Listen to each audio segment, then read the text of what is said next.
a gente prossegue aqui falando dessa turma que aproveitou a oportunidade para faturar um dinheirinho e agora precisa aí de um monte de narrativa para tentar justificar aquilo que fez.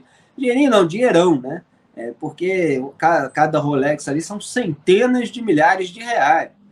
Isso aí caindo no bolso sem qualquer esforço, imagina, né? Como enche os olhos de gente ambiciosa e medíocre, que não corre atrás honestamente para conseguir.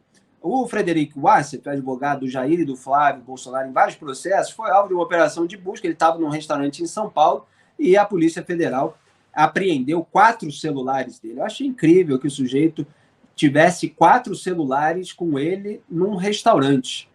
Mas, Frederico Wassef, senhoras e senhores, quando foi deflagrada a operação sobre a venda ilegal de presentes, ele não tinha sido localizado. Né? Então, agora foi alvo de busca nessa quarta, um dia depois de ter admitido que recomprou o Rolex, né? O relógio Rolex vendido pelo pai do Mauro Cid lá nos Estados Unidos, vendido por aliados, né? Vamos ver se tudo se encaixa quando houver o relatório final da Polícia Federal, mas pelos documentos tudo se encaixa. A transação foi realizada para que o item fosse devolvido ao Tribunal de Contas da União, com aquele pequeno detalhe, que isso só aconteceu depois que a imprensa, né, o Estadão no caso, revelou o escândalo das joias que tinham entrado ilegalmente no Brasil, parte das quais tinha ficado retida no aeroporto de São Paulo.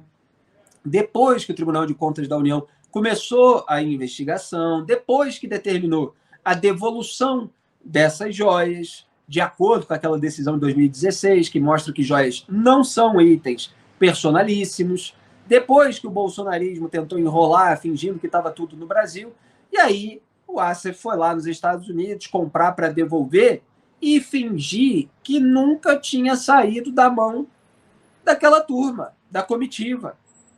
Quer dizer que eles não tinham tentado vender, que eles não tinham vendido, né? Nem tentado. Eles tinham vendido, estavam com dinheiro na mão. Tem mensagem do Mauro Cid para o outro auxiliar lá, o Marcelo Câmara, mostrando que o pai dele estava com $25 mil na mão. E estavam discutindo a maneira de entregar para o Bolsonaro. Se seria por transferência, seria em cash, e acabaram decidindo que era melhor em cash. Adivinha por quê, né? Melhor em dinheiro vivo, né? Porque senão, vai que, né? Pode acontecer, podem descobrir. Então, assim, é toda uma tramóia de gente de quinta categoria. O Wassef negou ter participado de Operação Resgate, mas teve que admitir a compra porque o recibo está com o nome dele. Então, a situação do Wassef está bastante delicada. Há relatos aí de que os investigadores deram risada diante das suas alegações teatrais e histriônicas na coletiva de imprensa. Ele foi alterando a narrativa ao longo dos dias. Primeiro soltou uma nota dizendo que não tinha vendido nenhuma joia, não era essa a suspeita, era de recompra. Depois que veio o recibo, ele falou, não nego nem confirmo, só dou entrevista ao vivo. Aí depois foi para a imprensa e falou assim, não, comprei e tal, mas Bolsonaro nunca me mandou fazer isso, não, fiz iniciativa própria, etc. Então, como é que sabe?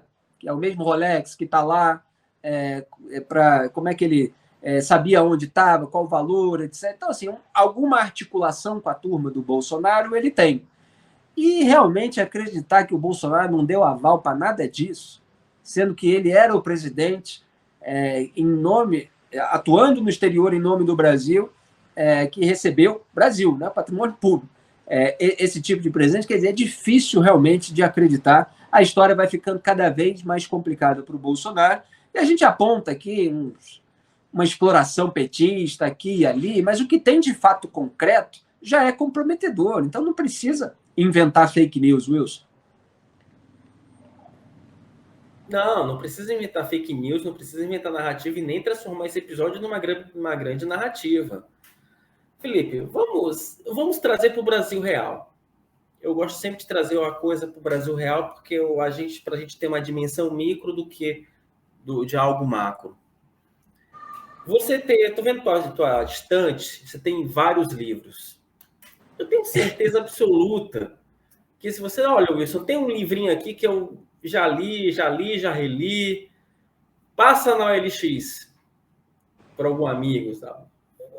Você saberia, sabe? Então, não tem muita explicação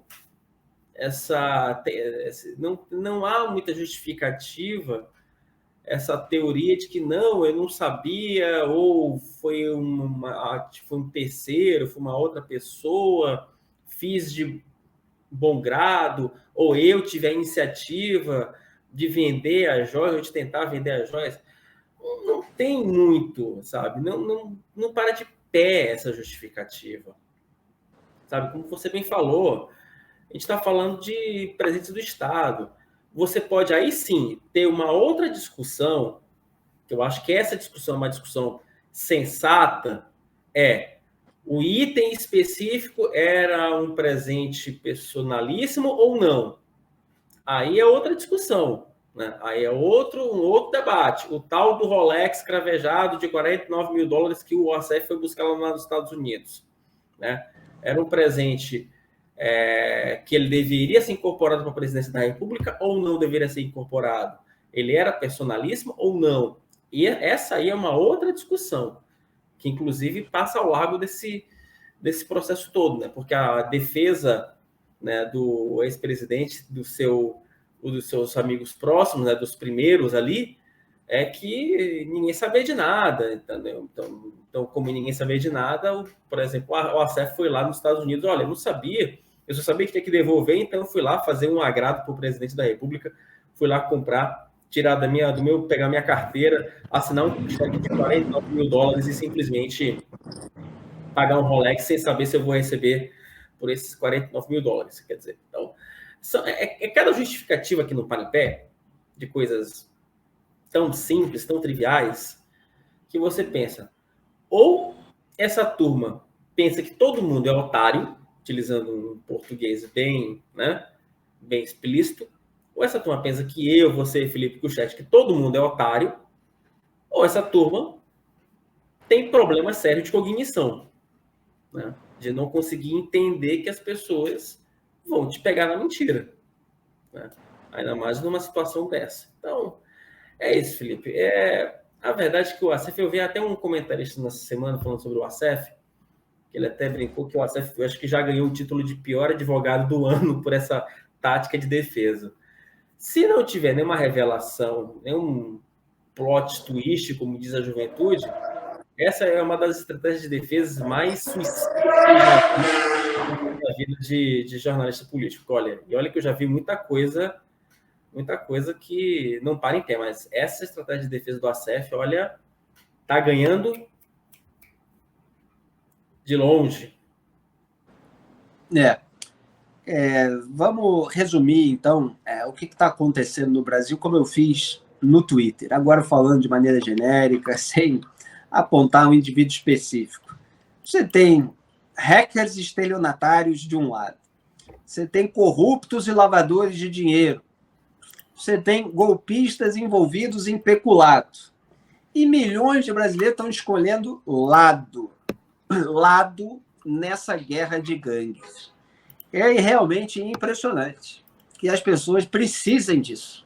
Elas precisam, não são todas, evidentemente, tem muita gente aqui que lê o Antagonista, que assiste ao Papo Antagonista, que acompanha o jornalismo independente, que não se deixa levar pelo comportamento de manada, que era ironizado pelo Milor Fernandes, que fez centenário ontem e eu homenageei aqui no programa. Tem muita gente que quer filtrar os fatos. Tem muita gente que quer ficar do lado da verdade, da moralidade pública, da justiça, da coerência.